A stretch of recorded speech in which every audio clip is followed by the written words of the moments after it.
Paradigm review show. Welcome to the channel. Myself, Jack Death, aka Mosh Shinobi. You can follow him over at Mosh Shinobi. We're currently dual streaming on both channels, PXF and Mosh Shinobi. I am Ross Shimada.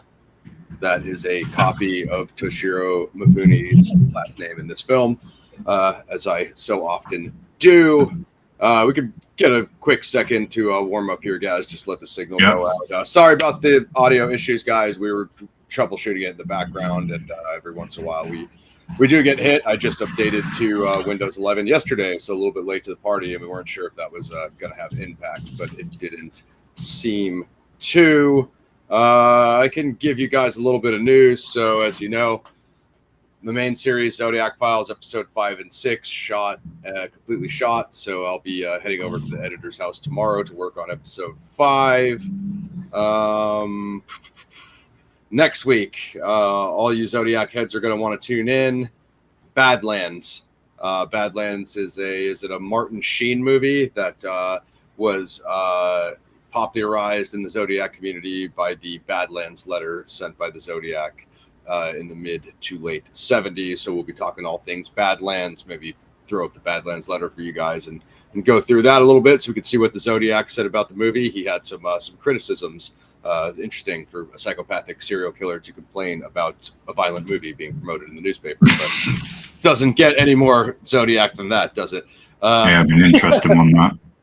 After that, Enter the Dragon. August 16th, we may have Lauren Lepre of Average Superstar Films TV channel joining us. And then you guys wanted Blade. So we're going to give you Blade the following week, last week of the month, summer, August. I am going to be remote, but Gaz and I are still going to try to pull off the review. And that's the Toxic Avenger remake dropping. So that will take us out of August. We have a full schedule for September. We'll announce that as well, which will take us into Zodtober. And that's where we'll get back into our horror movie bag for October. Who knows? Depending if me and Gaz are feeling froggy, we might even do some paranormal for you guys. Yeah.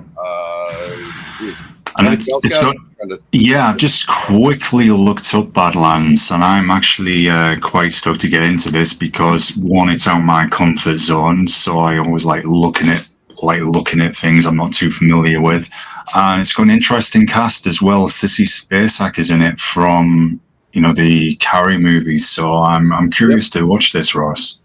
Yeah, it's my understanding that it's like a predecessor to films like Natural Born Killers, Devil's Rejects, that sort of thing, but a lot more grounded. It's about like a man and female duo that team up and go across, do this killing spree across the country. But it's also loosely based on real events, so we'll get into that as well. But anyway, Zodiac Goes to the Movies series. We have quite a few of those for you guys, so it's not just Badlands. We'll also have Rampage, which is Most Dangerous Game derivative, and then Vanishing Point. And, I'll pull up the ZodiacCyphers.com articles on all those when me and Gaz do our deep dives. It's obviously Richard Cornell from Coventry, UK, a major Zodiac researcher. So, as always, any questions, throw them in the chat. Just keep it locked. I know we missed last week, guys. It was totally my fault. I had stuff going on. As you guys know, I'm in like the last week of my second to last semester of grad school. So didn't get to watch The Sword of Doom last week, but got to watch it last night. And Gaz is up on it as well. So without further ado, and this is interesting, guys, because it is a non-Kurosawa samurai film. So at least the first non-Kurosawa samurai film that we're reviewing and taking a look at, and quite a difference in terms of directorial style, Gaz, and angles to what Kurosawa, to what we discussed in the Kurosawa projects. So I think that should be interesting. Much more psychological.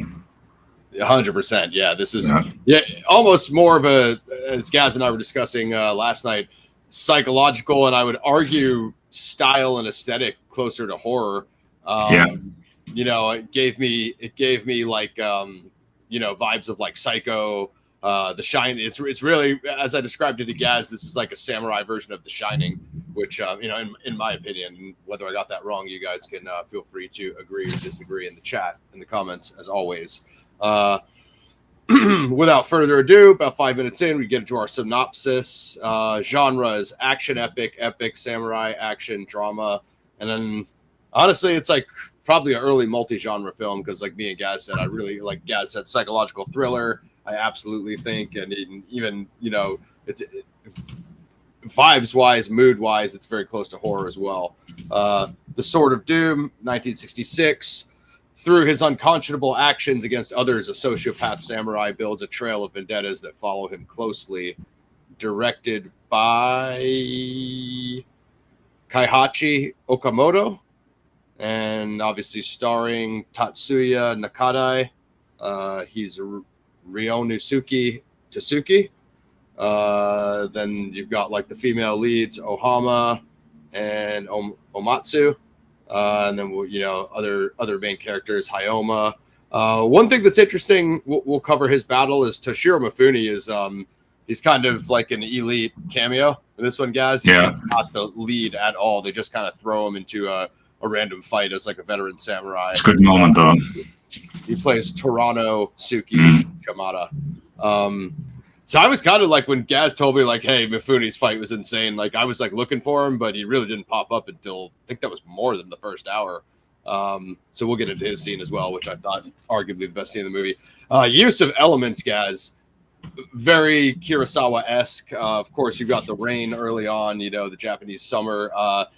Have we seen the snow in the fight scenes yet? I think this is the first time I've seen the snow. I don't recall it in at least the other two. First time that that's so far. For the movies we've covered so far. Which I think worked, because Japanese winter is a big thing. Almost all the films you see in the seasons, it's like always summer. Obviously easier to film in the summer. But I thought that was really smart by this director to include that winter. Obviously a very hyper-violent film. You could argue grindhouse elements. And yeah, I just thought that obviously Mifune's scene was a snow battle. Also some other snow sequences as well. It looked really good. I don't know if they had to wait until it did that, or if they had a way to fabricate it by 66. Because I think when we were doing the early Kurosawas, like mid-50s, I don't even think they had the tech to fake the snow yet. So interesting to see the technological development there, if that's what happened. Yeah, for sure. Definitely the contrasting elements with the weather, various filming angles. Yes, different to Kurosawa, but still showing you, I think even more so actually with it being that psychological element, because you could argue with the horror aspect you mentioned, Ross, as the film develops, you could even put an argument for themes of possession. We see that of being enslaved to something evil, then that makes that person's mind evil. And not to give a spoiler away just yet, but there's a whole scene that kind of really delves into that area, and it's really well done. And the fight scenes, considering this is 66, they are pretty grindhouse and grimy. It's very grimy. It's just done. Very realistic. If we talk kills, so the sword strikes, as Gaz and I said, actually, do they even rate things if it's this far back? Not rated. So it's R, because they, as Gaz was saying, with the modern grindhouse directors, they do not cut away from the kill shots. So a guy gets hit in his neck, blood explodes right out of the veins, and he goes down. So there's some removal of hands later on when he gets jumped in the final fight. Definitely this director doubled down on the violence. We'll get into the Mifune monologue, which I think was the dialogue you're referring to there, Gaz. It's kind of like, if you watch the trailer, it's essentially the tagline that Gaz described. Although, you know what, I'll say, I think they could have doubled down on that possession theme a lot more, Gaz. As we'll talk about it at the end, there was talk of sequels, or even saw a YouTube video that said it was like originally supposed to be a trilogy, and I guess that never manifested. But I would have liked to have seen the relic theme explored more, and that possession theme explored more, because they allude to it, but you never actually see, like, is he an actual slave to the sword, or is he just demented?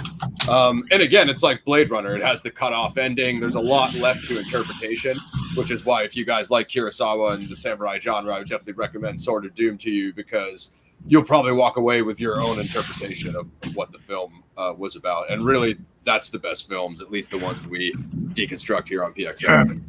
Yeah. That's what I think is interesting, and I wanted to see more of that theme explored. So, Same. is he enslaved to the sword? Is the demon saying the sword that's saying, right, I need you to unalive more people to feed me more? It actually got me so curious about this subject. I did look up similar movies or novels with this theme, and I remember it was an interview we did a long time ago on the old audio show with a band, and a guy was talking about a novel called Stormbringer, written by Michael Moorcock, about a kind of like Conan the Barbarian warrior who is in service to his sword. It's a demon sword. It's dominating him. It wants to be fed all the time. And I thought, man, that's pretty.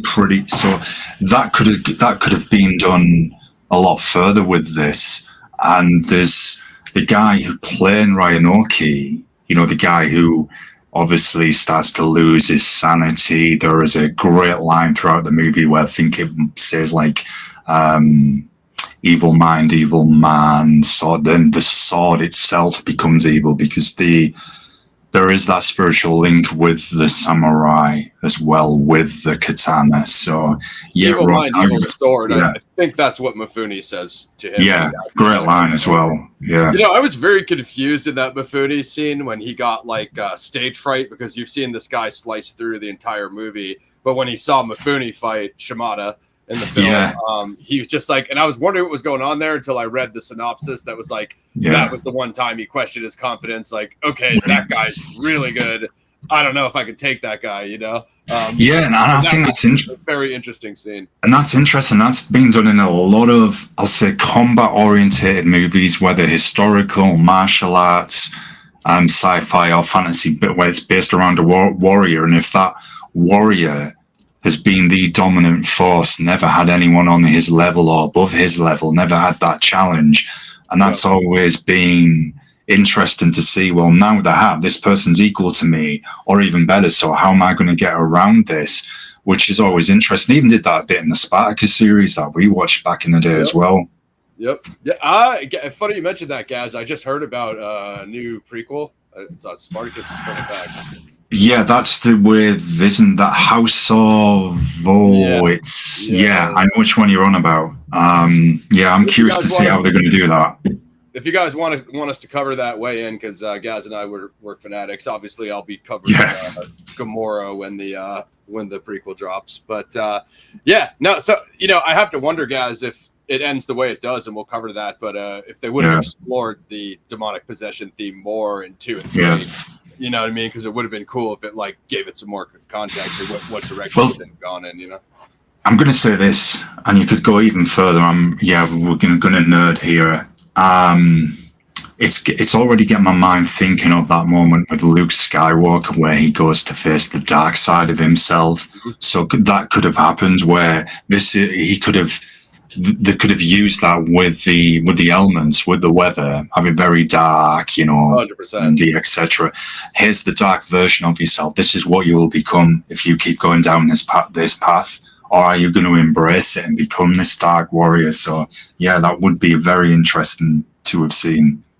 And if it is demonic possession, then the elements no longer matter, right? Like when he takes on the evil attacks, he could go attack in the rain, attack in the snow. He could only attack because the weather's not going to matter, right? If he's powered by pure evil. True. If it's a cool way to harness the element, and just make it so like he's fighting through those elements, but it's not affecting his fight style. That'd be sick. Anyway, Gaz and I, we like to speculate on how these 1960s. Can't tell we didn't enjoy the film much, did we, guys? I mean, we'll get to the issues as well. Yeah. I mean, definitely pacing. It's a 2-hour film, guys. So if 2-hour black and white is not for you, as far as what Gaz said, you were referring to when Luke was in the shadows and he had half of his face and he was talking to. So like, you could say there's Star Wars. You could say there's Return of the Jedi in this. You could say that there is Apocalypse Now in this, from that final scene with the shadows. Like I could see Coppola taking that shadow work from Kurosawa and these other Japanese directors. Of course, The Shining, as I said, with him just like sitting around the house and the the prolonged dialogue, the references to the paranormal guys. We haven't mentioned that yet. So that will come up later. But yeah, there's a lot of interesting themes crammed into this 2-hour movie that, you know, some of them aren't fully fleshed out, as we said. But go ahead, guys. Apparently it was based on a novel called Dai Wasasatsu Toji, which was a serial novel by Kaizan Nakatsato. Yep. And there was a few films made of it, and this was planned to be, I think, the first of a trilogy. So it's got me curious with you saying that, Ross, to actually go and read the original source material to see if that theme is explored in there, if it was just left out, maybe. Yeah, you do that. Maybe we'll bring it up on another show, or we can do post game on Mosh Shinobi. But between that and I want to look up that video that dude was talking about, the trilogy on YouTube, and maybe I wonder if it was funding, because they don't have any. Okay, they do have some production notes, release. Yeah, we'll get into what it says on here. It doesn't really have any really notes of. But one thing I did see from this director, guys, is Zato Ichi, the blind swordsman, meets Yokimbo. So we've got to do that. This guy did direct that, where Zato Ichi and Yokimbo. I mean, we've got to do that since Gaz and I Hero and Yokimbo. Oh, we have to. I noticed that straight away. That's why I sent you that link. I was like, dude, we've got to do it. Maybe that's like a lost Yokimbo semi-sequel, which is basically what me and Gaz were talking about after Sanjuro. Like, we both felt like he needed one more. So maybe we'll feel the same. But, you know, this is a very different theme, and I can see why this is not a Kurosawa film. Even in the Sanjuro trilogy, Sanjuro and Yokimbo, he plays like an edgy kind of Ronin, because he's not like overly spiritual, and he's not like overly respectful, you know what I mean? But Yokimbo still, even if he's like swearing at people, yelling at them or whatever, like I'll kill you, he's still like getting at doing the right thing. Whereas you don't see this with this character, you know what I mean? Rinosuke Tsuki, when it first showed him, we're going to discuss his first appearance in the show, and you can, you know, again, it's open to interpretation. Is he following the sword's fate, or is he following his own, or is he just feeding into it, as Gaz said? I wasn't sure this was going to be the lead when he kills this old man Pilgrim, because I'm like, okay, that's obviously the villain, right? Like, they're not going to, you know what I mean? And then the way it kind of follows these other characters, it's kind of interesting, because you have the Shogunate and these other factions. None of them are really good guys. You know, they're all kind of bad guys, which is explored in Yokimbo and other stuff. But this main lead, he's definitely not a good guy, because he's killed a bunch of innocent people. So I could see why, like, Kurosawa probably wouldn't direct a movie like that. That you know. Yeah, not at all. He is the worst of the worst. His character isn't good. He is about himself. He doesn't respect anyone beneath him, especially lower classes. This is why, as Ross was alluding to, various genres within this film. There's even the crime element in there for what happens 100%. In the start of the film, and then how they're trying to, some of the characters search for the person responsible for that as well. As Gaz said, psychological thriller. It struck me as like Memento, Gaz. Like, I just felt like this was a Japanese Memento, the way it was like following one character, and it's like, what's reality, what isn't reality. Of course, he's got the voices in his head and the hallucinations. So that gave me like Memento. This reminds me of an early Arafonsky influence, and of course, Arafonsky is the director of Requiem for a Dream, Pi, The Fountain, Black Swan, The Wrestler. You know, he's got a lot more newer films lately, but his early stuff was very psychological heavy, as Gaz said. So I'm watching this, and like I was really thinking of like you know, Requiem vibes and Pi. You know what I mean? And I'm just like wondering like how much influence, you know, I would like to see like what other films did this kind of plotline influence, because it really reminded me of Memento, which is early Christopher Nolan and Arafonsky. Yeah. What up, Mike? Welcome in, man. It's interesting to see this other take on what to Japan at that time would have been familiar cinema. So this is good to see this different take on that, using these different genres. The acting as well, I feel the acting is really good in this film. And again, I feel it's quite timeless as well, considering it was quite some while ago. The acting, the sequences, it all holds up. Very well shot, very well put together. Yeah, we have some issues with the pacing and some of the, I guess, over-expansive dialogue that we'll get into, but this is no doubt a solid film, and it makes me wonder if the director wanted to pack as much in as he could from the source material. Maybe, for all we know, I don't know. I didn't see anything on my research that he was unsure if they were going to get a sequel or not. It was planned, but nothing happened. So that that's why I was wondering if they would show us numbers, like how did it do? Did it, because like with the Kurosawas, with Yokimbo, you can obviously see like it blew the box office, it blew the roof off. Was it and just got a US release as well? Yeah, like he had it ready to go, and then maybe it didn't do well. So I mean, we know that happens. Or possibly, Ross, they maybe thought because there's no real good guys in the movie. And this is kind of an issue Warhammer 40k would have with a big screen presence, because there's no real good guys in that film. And maybe they thought we'd need someone somewhat good so the audience could kind of get behind. Warhammer is coming. I mean, and that's the type of thing you could fix with a sequel, right? Because you did introduce Mifune in this one. He's obviously a Japanese cinema legend. Maybe does he come back in the second one and try to stop Ryonosuke's killing spree or another dude, which is funny because this is what me and Gaz always said about Sanjuro. He never really had an equal or a closer level opponent to his skill. That's a problem that could have been fixed in Sword of Doom 2, you know what I mean? But man, there was as you were saying that, there was something I was thinking of, but it slipped my mind. Maybe it'll come back to me. So we'll go into the plot. So the story follows the life of Ryonosuke Tsuki, an immoral samurai and master swordsman with an unorthodox style. And I was gonna say his unorthodox style, guys. It gave me like Drunken Master vibes from. Yes, definitely. It's like you would have added a sword to Chan's drunken boxing style, because he kind of stumbles and throws these behind the back strikes and just like weird one hand strikes. Very unorthodox. And I read somewhere a scene which we'll come to later where it really does emphasize that. Apparently, that's to like show how his mind is, kind of how he's seeing either could be demons around him or past victims, and that's why he's just wildly lashing out. And you would think, like with Drunken Master at first, when someone is using that style, right, this is going to be clumsy, this isn't going to be accurate, it's not going to land anything. And it's an interesting depiction from that kind of clumsy, arm falling over everywhere. Then there's like this clean finish on the end of it, and then back to that's why you can't hit them, because you don't know which way they're going to go, and then they lean in and pop you when you're struggling.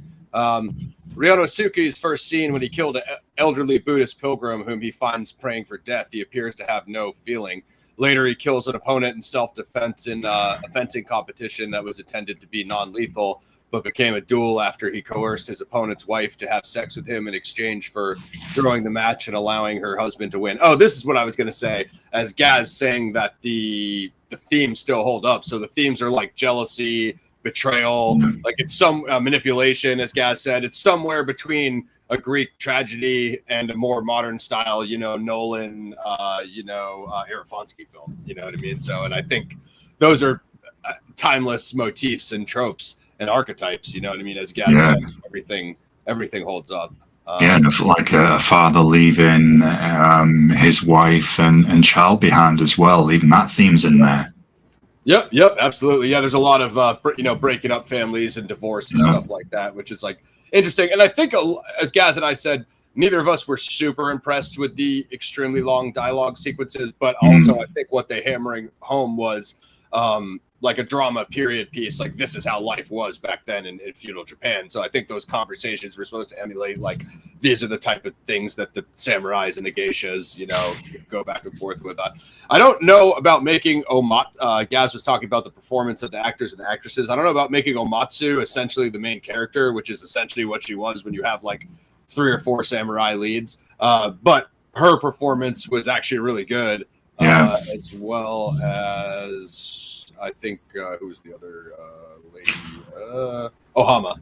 So Ohama, Omatsu, they almost have like a majority of the dialogue, which does get to be grating at times. But again, they did have really good performances. I think what you're saying, though, they're going for, as well, period authenticity. So if we look at it in terms of, I guess, like English, that kind of 18th to 19th century Old English way of talking. And I mean, yes, they were, then you could go back further to Shakespearean, where it was very, very long, very chunky, I guess, over explaining, I suppose, is not the easiest on the ear, I guess. But that's probably why, as you said.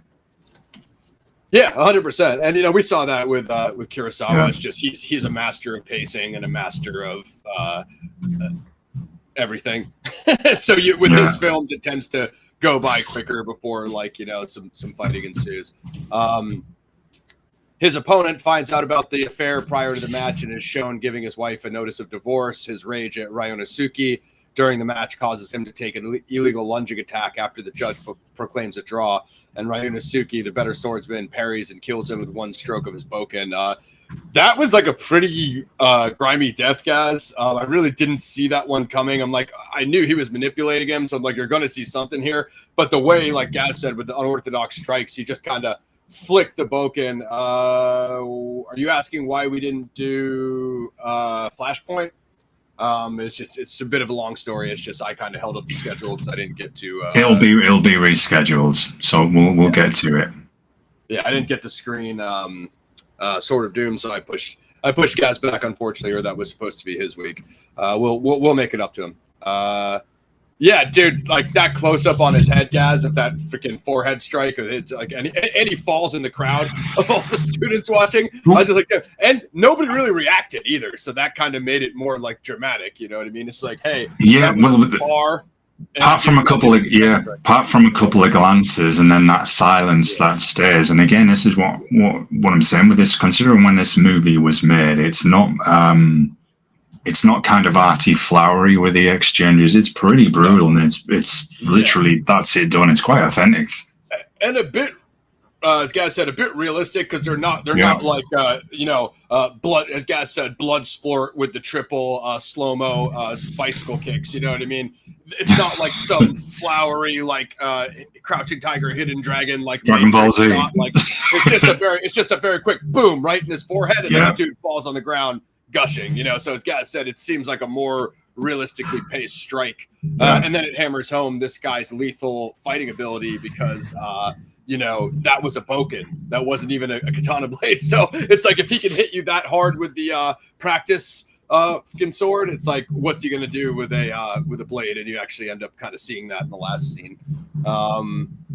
Ryonosuke flees town after killing the man and cuts down many of the dead opponent's clansmen to attack him as he's leaving. His opponent's ex-wife asks him to go along. I believe that's the forest ambush, as you said, guys. Yeah. That's quite a good scene as well. And again, it's deadly, and that's one thing myself and Ross are stressing with the combat scenes in this film. They are how sword fighting would be. It's seconds done. That's it. There's no we're going to drag this out for 10 minutes, and then it keeps going on and on and on. It's pretty grimy to the point, and it has that impact. And I feel it pairs well with this guy's descent into madness, because I think that's important. It doesn't start the film. Okay, yes, he's not a good guy, but he doesn't start being 100% gone at the movie. This does happen through the film. Yeah, and that's what gives me the shining pacing. It's like the more dialogue you have from him, you can see that he's either being kind of taken over, as Gaz said, taking control of him, or he's about to lose his grip, right? His sanity is slipping. And that is probably the best pacing in the movie, despite, there are some quite extended scenes. It's just dawned on me, Ross, as well. It's even got me thinking of Sergeant Scott's further demise into madness and Universal Soldier OG. The first one, okay. Yeah, he's 100%. really more gone at the start, but it gets worse and worse, and he's questioning his reality around him all the time, and we see that here. 100%. So they bump up the timeline. 2 years pass in order to make a living. Ryunosuke joins the Shinsengumi, a sort of semi-official police force made up of Ronin that supports the Tokugawa shogunate through murders and assassinations. Through all his interactions, whether killing a man or at home with his mistress and their baby son, Ryunosuke really shows any emotion. And that's really the difference between this performance and a Mifune and a Sanjuro or Yukimbo. Is like Mifune has all those facial tics. He's always giving you a hint at what he's thinking. You know, as me and Gaz said, like when these other characters are telling him this information, you can see him analyzing it. You really can't see that with Ryunosuke because there's no analysis going on in his actions. He doesn't care after he's killed, you know, whoever. It's not really an afterthought to him until the final climax when he kind of. Oh, it's not. Appears. And I'd be curious as well if and perhaps somebody could tell us if there is a Western equivalent of this character. You know, if there's a film we could look at, because that would be cool. Yeah, absolutely. I'm sure there's something out there as Gaz and I explore the genre. You know, it would be cool on it too, Gaz. A spaghetti Western take on it. You know, a cowboy, like a Gun of Doom. You know, that'd be cool. Like well, definitely. Well, we've seen it in various games, graphic novels, where there's been a sharpshooter, you know, a gunslinger enslaved to his pistol, so it's demonically possessed, something like that. Hold on, YouTube. Did you guys just censor that I wrote Toshiro Mifune in the chat? Did you think that was some sort of swear word? Are we not allowed to say the actual name anymore? I just wrote Toshiro Mifune in the chat and said YouTube did not allow your last messages to go through. Please try something different. Okay, let's try it again, YouTube. Or either YouTube... I'll have to abbreviate to TM. Either you are racist against Japanese people, your algorithm, YouTube, or you think Toshiro Mifune is some sort of... Let's see. Did they think that meant shite? Okay, now it went through the second time. Shite Mifune. Okay. Anyway, guys, got derailed there. Eventually, Ryunosuke learns that the younger brother of the man he killed in the fencing match is looking for him, intent on revenge. He plans to meet this young man and kill him, but before the duel can take place, two events occur that shake his confidence. In a botched assassination attempt, he sees another master swordsman, Shamada Torananosuke. That's Toshiro Mifune in action. And for the first time, he doubts that his own skills is truly unbeatable. This scene really encompasses a lot of the main themes of the movie, as Gaz said, which the evil mind, evil sword concept. And it's also a snow battle, which is super sick. I'd argue that this is probably the best scene in the movie, Gaz. Agreed. Just a sick snow battle. And one thing that we haven't mentioned yet, the soundtrack, dude. Some of those tracks are booming, Gaz. The score, really good use of music. Yeah, I was actually thinking that, man, a sample that would be sick. Yeah. The way this ambush scene is set out, portrayed as you said in the snow, Mifune's dialogue, there really is an interesting exchange, and the look on the guy who realizes he's not going to take our apology and let us get away with this for mistaking him, because it is a tragic case of mistaken identity. But Toshiro Mifune, is not, you're not getting out of this. But that whole scene, Ross, again, I'm stressing this, for its time, very brutal. The guy just takes out more or less a small band of militia who aren't exactly small in numbers, and it's really brutal right down to where there's only one of them remaining. Hell yeah! I love low. Everything about it. Honestly, I think this is probably one of Ryunosuke's better performances, because it's the first time you kind of see him get stage fright, where before he takes out all these civilians like he's taking out the trash, and then this time he's kind of watching Shimada, and he kind of, when he gets that stage fright, Gaz, his face kind of locks up and he's kind of at awe watching the veteran samurai. And Shimada's got the age, he's been in more battles, he's got the experience, so he's less, like, frazzled by by being in the fog of war, you know what I mean? So he doesn't get thrown off his game, which that's kind of what he's showing Rinosuke. Like, dude, if you slip up and your focus gets off in one battle, you're done, you know? And then what's interesting as well, Ross, so Mifune's character, to show you the difference that he is still guided with a sense of honor. At the end of that fight, there is some dialogue explaining that, where he, spoiler alert here, folks, but he kind of says, right, you've just made me take out an entire group of very good swordsmen. It was unnecessary. Whereas I'm going to try and not butcher his name here.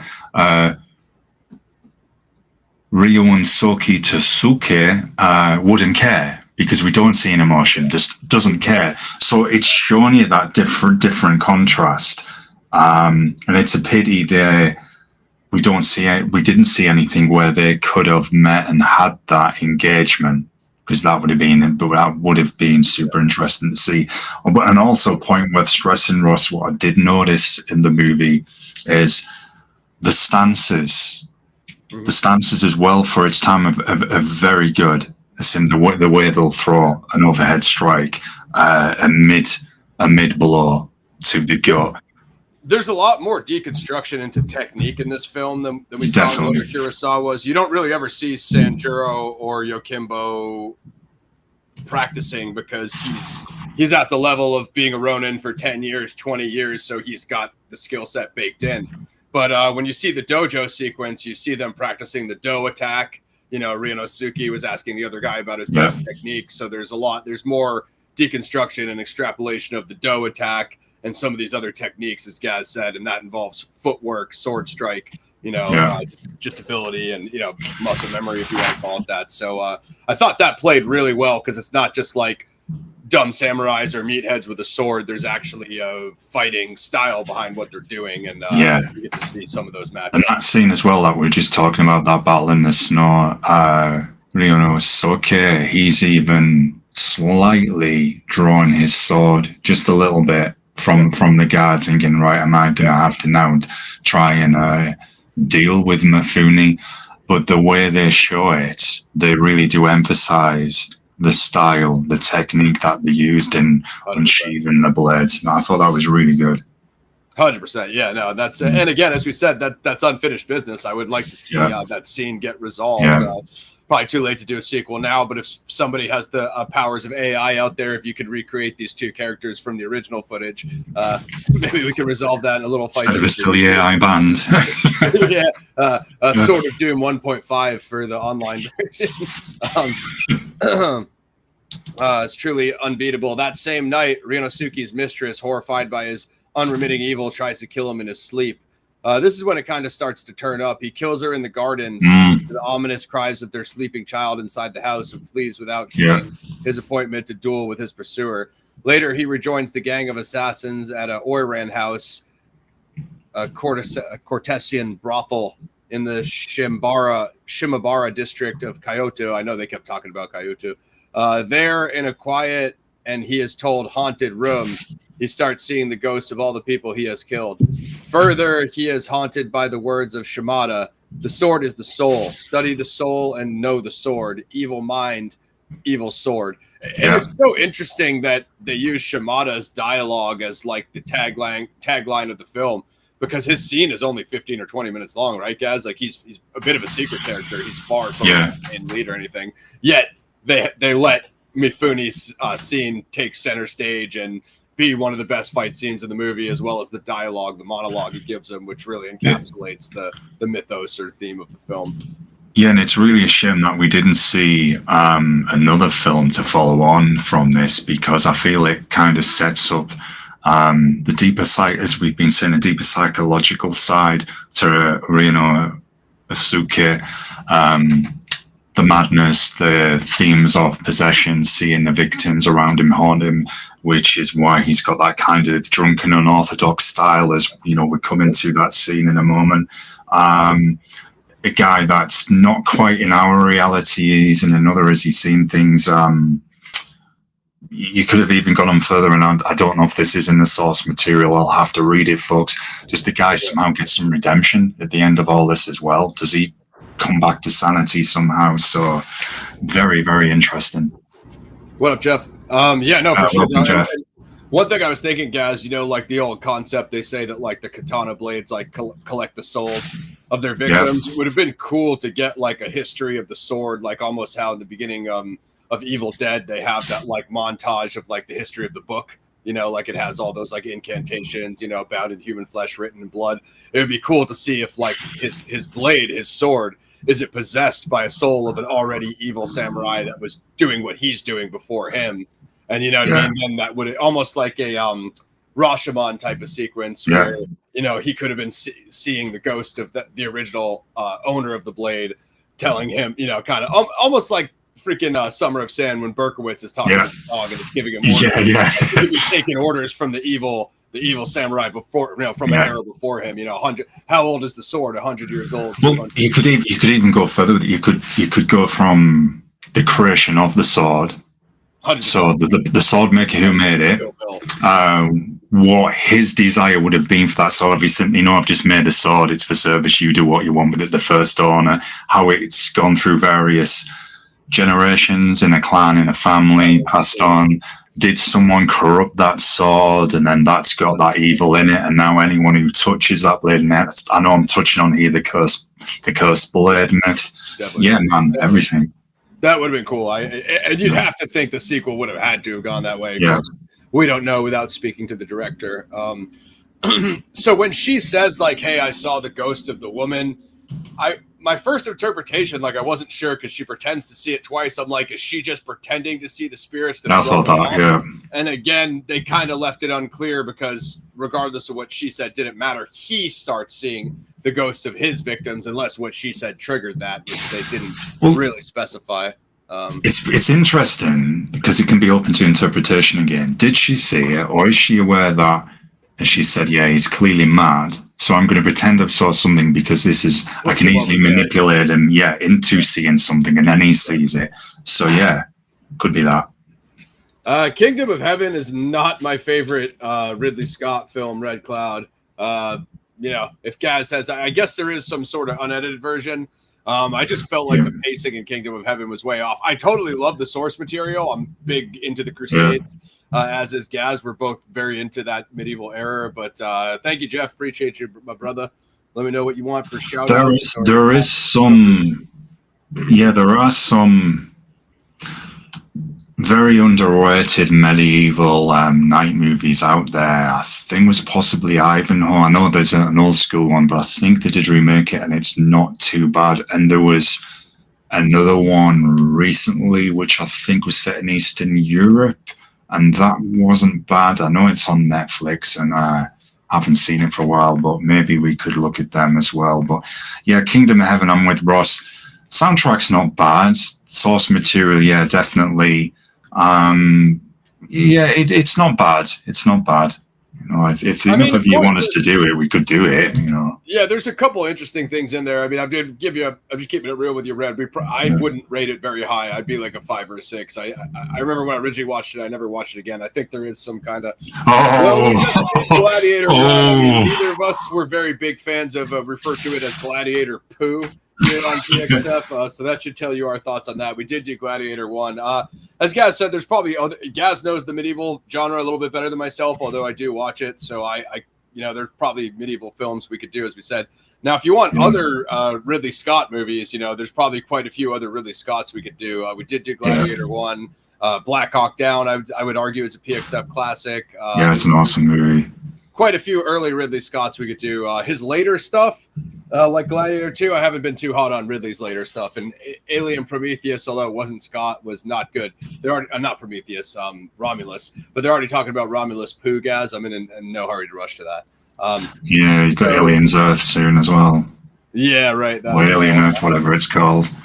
So evil mind, evil sword, as we said, Shimada, a.k.a. Mifune, tells him the final blow comes when he realizes that the apprentice Oiran sent to entertain him is the granddaughter of the pilgrim he murdered at the film's beginning. That's a good callback there, full circle.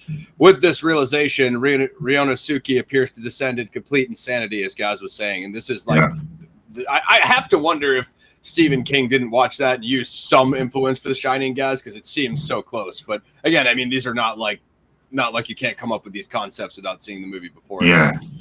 He starts slashing at the shadows of the ghosts that surround him and then begins attacking his fellow assassins who seem to number in the hundreds. Ryonosuke kills dozens of gang members in the burning courtesan house. And as we said, with the elements, Gaz, amazing use of fire. I thought that fire set, it looked absolutely nuts. Burning courtesan house as they gradually wear him down with what few wounds they can inflict. Finally, it appears that Ryonosuke will surely be killed, bleeding, his face contorted in rage. He lurches forward, raises his sword one last time, and we'll extrapolate this fight a little bit. So I'm sure you had some parts in this that you're looking at. So I mean, I'm not the hugest Final Destination fan, Red, but I mean, where it is Tony Todd's last movie, I would consider it. I'd consider it. You see Bloodlines, guys, or you didn't make it that one yet? Not really a fan of those movies. The first two were okay, I guess, but it's nothing that was really on my radar to go see. Again, if there's not enough demand for it, then yeah, we could look at it. But getting back to this last scene that we're on now, I did like the way it showed you Ryonosuke going from one area of the building to another, wide open spaces to confined spaces. Mm-hmm. The fights were up close, personal, brutal. Mm-hmm. Right, I've dispatched this one on to the next. And he's not like OP in it either throughout this. He does get hit a few times. Yeah. There's a particular scene where he slows down and it has you wondering, right, is this it? Is this the guy's final moment now? And even the one of the other assassins coming towards him thinks that, and then you realize, no, it's not, and it goes on again, and then it slows down a bit. Again, it's like they're just saying that themes of possession, drunken master, mixed with a samurai movie, all into one, and his face as well when it ends, it's just like kind of it's just like frozen in madness, isn't it? Yeah, I love when movies end on a freeze frame. I know, like Texas Chainsaw did that back in the day. I mean, it's tons of movies have done that, but it does seem like you see it a little bit more in horror. I'm a sucker for these claustrophobic fight scenes. The hallways, Gaz. That first of all, that was a lot like the hallway fight we discussed in Striking Rescue. Yeah, I think you shouted out Cat People last time, Red. Now keep the recos coming though, man. We'll definitely grab something from you. The Striking Rescue hallway fight scene, the Raid hallway fight scenes with the machetes, even those Havoc hallway fight scenes. Like when we were watching, I was seeing it. I'm like, dude, this is like the choreography, so much like the roots of it, isn't it? We reviewed, and again, I mean, I know that in combat MMA martial arts movies, like Gaz said, the hallway fight scene is a bit of a trope, right? It's a bit of a motif or archetype, but I just love the use of the building, as Gaz said, from the fire to the flames is kind of, you could say the symbolism there, burning down the building, him losing his grip on sanity, like the building deconstructing, and then also his mind, collapsing as well. What's good, Ross, is it emphasizes the danger. If you were in that situation back in that time, in that very moment, you would have to fight to try and stand any chance of making it out of there. And then you've got the kind of other take on it. Those assassins around him, right? This guy's completely insane. He's just going to non-stop unaliving everybody in sight. And it's very well shown. It looks like I have Renegade on my list. Is that the Western with Mike Madsen? Rest in peace to Mike Madsen, by the way. Yeah. I have it on my list if that's the Renegade you're referring to. It looks like there's a few of them. Man, just the fight choreography, guys, was so good. That one point where the dude does that straight dive. He does that dive towards his feet and he slices him in the kind of shin. That leg attack, that was just it almost gives you vibes, because I know it's coming up in 2 weeks. of when Bruce Lee fights his way out of the fortress and Enter the Dragon, and you got dudes kind of jumping at him one by one from different angles. Like you can almost see an early choreography of that here in the Sword of Doom. And there's a scene where where he's in the larger part of the building before it moves to the corridor and he's surrounded. There's a guy on the film to his right, I believe, and it actually shows you from the camera his stance adjusting to attack, and not just right, I'm going to swing and hope for the best. He actually actively changes his stance to accommodate the technique that's coming, and just little things like that. Maybe a lot of other people wouldn't notice that, but it really did make it have more of an impact. That this isn't your average rent-a-merc. This is another capable swordsman. Honestly, I want to say this, what we said about Kurosawa. This director is way before his time because he uses excellent job of the close-ups, of the fight scene close-ups, close-ups on the blades of the sword strikes, close-ups on the fists of when they're in the combat scenes. Whereas, as we said, Kurosawa is much more facial close-ups of people's reaction to dialogue. This guy really used the close-ups in the combat close-ups. You know what I mean? So it's a bit of an evolution of the filming style of a combat scene. And again, I see that in John Wick. You know what I mean? I see this 66 years before, 1966 years before John Wick, and you can see the close-ups and as Gaz said, the grips, and that just you could see it in there. Fights in the confined spaces as well. Throughout those movies, definitely. Yeah. So I mean, Chad Stileski is obviously an action, virtuoso, but I have to say that Chad must have Kurosawa and Japanese cinema in his repertoire. Obviously, you see it a lot more in the later John Wicks. John Wick 4 with the Japanese, locations, as Gaz had said, kind of brings it full circle. But I mean, it's really amazing because you watch something from 1966, and I'm like, I see modern action blueprints in here. You know what I mean? It's like, and again, everybody might not pick that up if they don't watch the same. Yeah, but you could even make that comparison with some of the Western movies we've been looking at, where they're in an open space, but they're surrounded, and you've got the different angles of, say, Clint or whoever has to take out the opposing gang or people in that town. One's high, one's low, one's at mid, one's behind some cover here. So all of that is even shown there, and that's definitely been an influence on the modern day action movies for sure. And then we see this in the samurai movies. Yeah, absolutely. And as I was saying, Kurosawa is more known for the facial close-ups of what do you call that? Expression reactions. Whereas this guy, and then you see that with Sergio Leone, as Gaz said in the spaghetti westerns. Sergio Leone brings it back with when the what do they call those? The showdowns. When you know what I mean. The dudes are sizing each other up, getting their hand ready for the quick draw, and then you'll see the close up on their eyes to see is he watching his hand.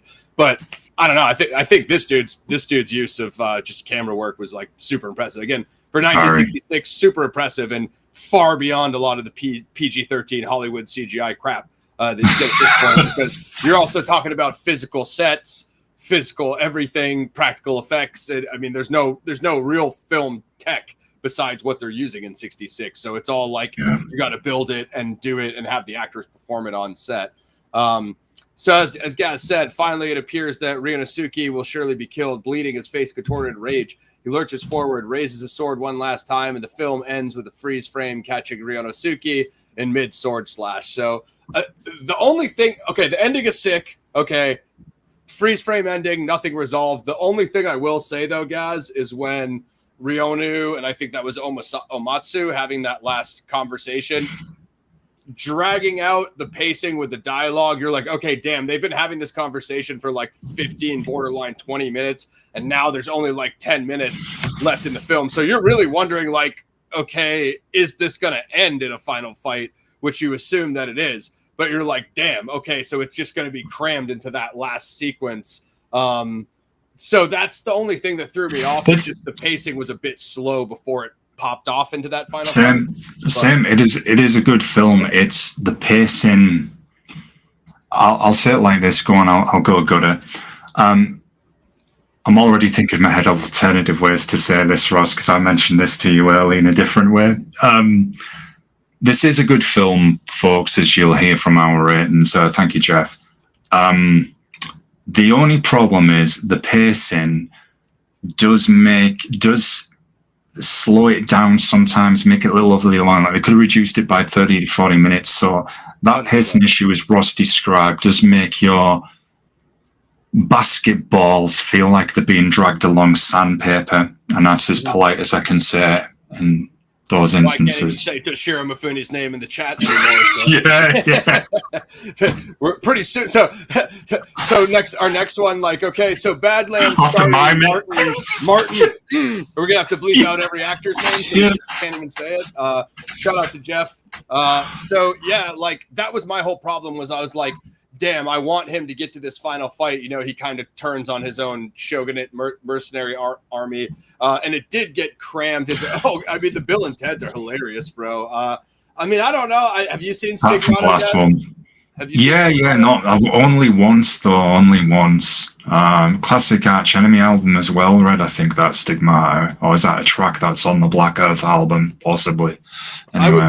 I would do End of Days for you, Red Cloud. I was super obsessed with End of Days when it came out. I know people say that it's not the best Arnold because it's his first horror, but I still think End of Days is sick compared to what's out now, guys. I would watch End of Days. Dude, it's an interesting concept. A mortal man has to pretty much go up against primeval.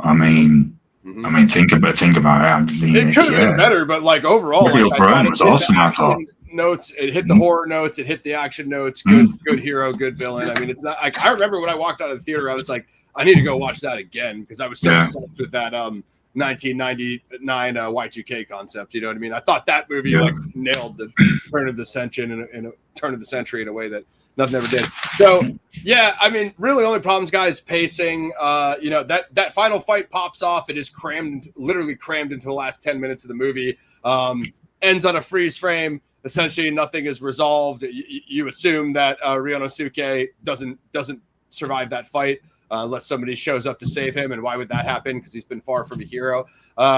Definitely an interesting story. And I've had I thought that it would be much more doubled down on the demonic possession of the evil sword. Like Gaz said, really, it's kind of open to interpretation. I thought this would be a lot more like Throne of Blood, the Kurosawa film, Gaz, but really completely different than Throne of Blood. The only real similarity between this and the Kurosawas is the Toshiro Mifune cameo. Everything else is pretty original. It doesn't really try to recreate Yokimbo or Sanjuro, which I think is good. You obviously can't recreate those. I love 300. That's a PXF classic. I'd be down for 300. I don't even mind the prequel. I actually like that better. I like them both. Yeah. So we could do 300 if you guys want us to do the 300 prequel as well. Some good naval sequences in that one.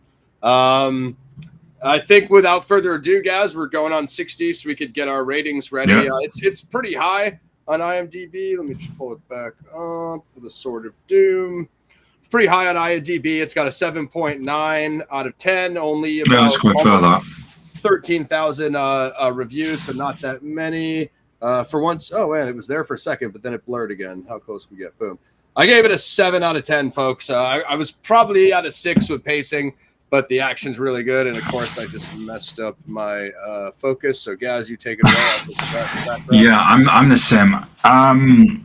Pacing and some of the over-expansive dialogue, 6, but overall 7. The fact they show the stances, sword technique, the combat sequences for back then, which were very, very grimy, still stand up, really good. The psychological aspect, utilizing all those other genres, Ross, in the film. It's not just an out-and-out samurai film, really ahead of its time. The acting, I feel, is good as well. So overall, I'm at a 7. This is worth watching, even for those that, maybe are from the true crime side of the channel here. There is some of that in there for you, so you may appreciate it. Overall, absolutely. Quite a solid film. Good score as well. Amazing music, amazing score, excellent. I think I've seen Hellboy 1 and 2. I like the Pearlman renditions. Gaz saw that last one, The Crooked Wanker, and he said that was absolutely fun. So we won't probably rush to that one. But I do rock with Hellboy, though. He's a fresh character. So yeah, I'm at total 7 for combat. Highlight the final fight and the Toshiro Mifune fight, Shimada. Amazing music, amazing use of camera angles, camera work, elements, rain, snow, fire. Main character has a really good performance as well, Ryonosuke. Interesting concepts. Definitely interested. We'll do a little bit of production for you guys before we go out and try to figure out what happened. But yeah, I guess the sequel was planned, but never made. So overall, a 7, pacing wise 6. Like we definitely could lose 30 or 40 minutes to some of those long dialogues. Again, we don't know what the reception in Japanese cinema is, right? They might give it a 10 over there because I'm from US and Gaz is from UK. So if they're like, well, hey, that's exactly how feudal Japan was and it's extremely authentic dialogue and wardrobe and costume and dress and all that stuff, they probably rate it higher than we would because they know their own culture better than we do. You know what I mean? So, but I know people who say that like this is one of the best samurai films. It's up there. Probably won't rush back to it anytime soon because it's 2 hours long and just that pacing. But to keep it more action epic and combat focused, I would have liked to have cut some of the dialogue. That's pretty much my only criticism. The same. It's minor. Even that minor dude who takes over the water pump windmill house, Gazzy tells that whole story about how he took that over for that dude to keep it running. Like he was like a side character. Like he was cool and interesting. So yeah, definitely some uncomfortable scenes with this character forcing himself on some women, but I guess they were just trying to get like the he. That's emphasized throughout the film that he's not a good character at all. He isn't a fan of anyone. I mean, there's even I think is it when he escapes his clan and the clan leader on his deathbed is try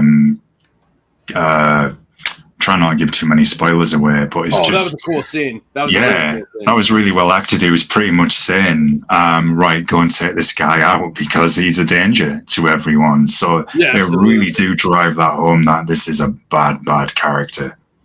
Yep, hell yeah. No, even like the veteran Shogun was sick. I mean, there's a lot of cool stuff, guys. Like even people who are far from the main characters. No, Gladiator 2 is... I'll say it now. I mean, I wanted it to be good, and I'm sorry it just wasn't. I mean, you guys know I love Ridley Scott. First 10 minutes is okay. That scene is pretty cool. Then after that, if you like space monkeys and really bad theatre and kind of Jaws in the Colosseum-esque, then it will be for you. And that's all I can say. Yeah, that's a very niche market if you can line up all those things to be interested in. I would love to see Jaws in a Roman amphitheater.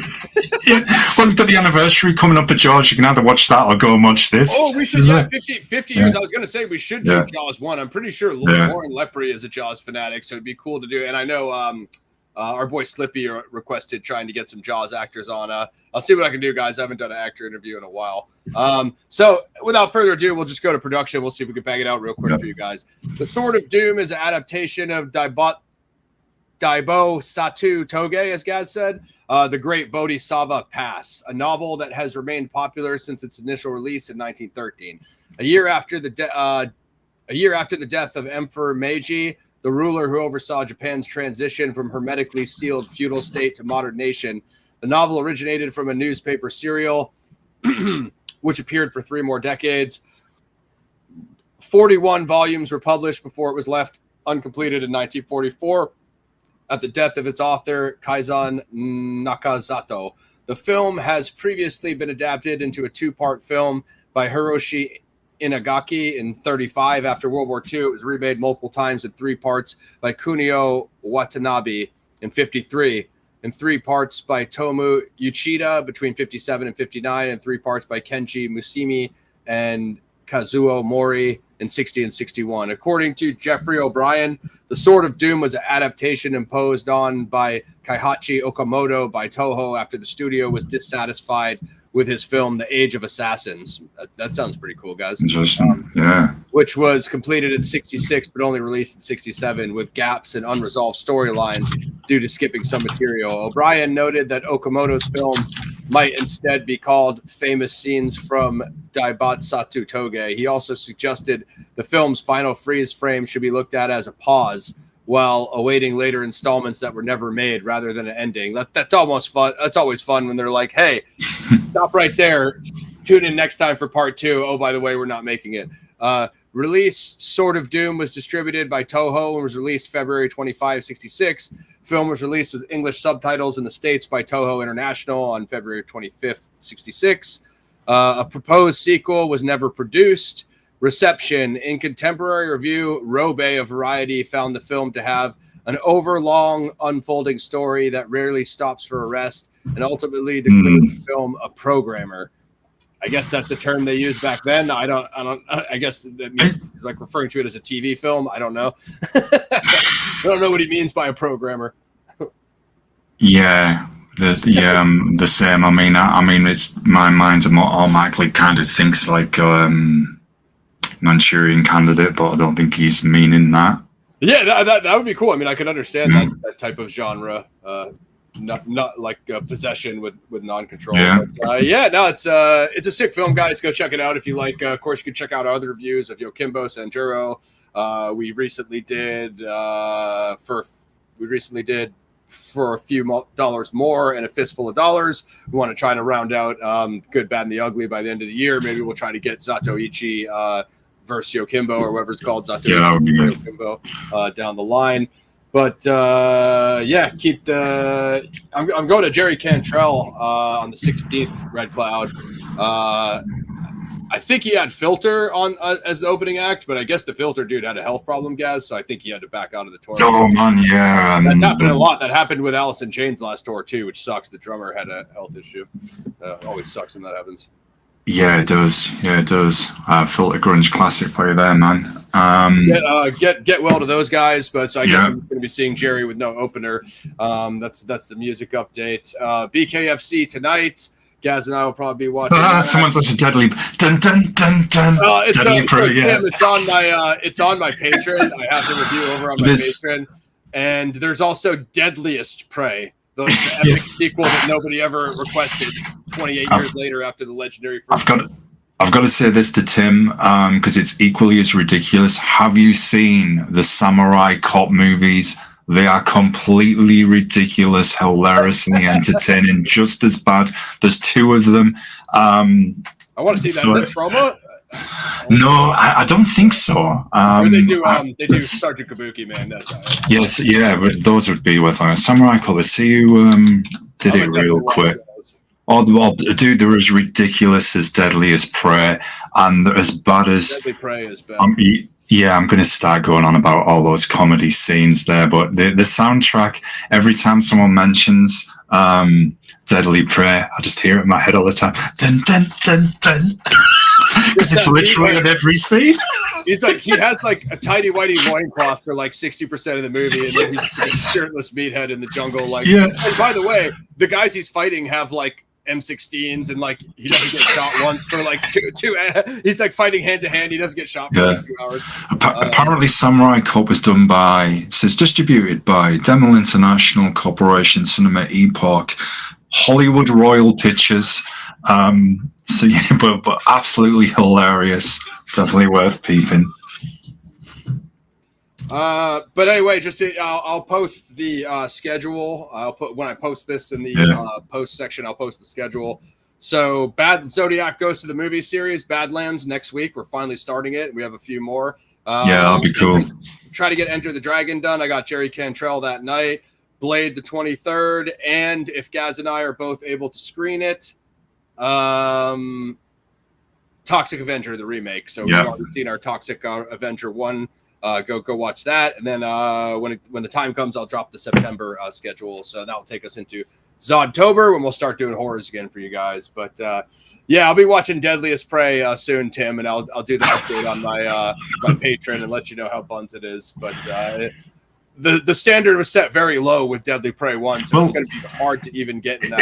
If they can recreate, I was going to say if they can recreate the soundtrack, but they could just use it again. So then, literally every 2 minutes, you've got the dun dun dun. I'm sure they did. I mean, also, bro, that dude was like what in his 20s in the first movie, and like they made the second one like 30 years later. Is he like 60 or 70 in this one? That's what's funny about Samurai Cop, man. It's exactly kind of not the same format, but it's like a lot of the same actors in the sequel, and just the same original guy as well.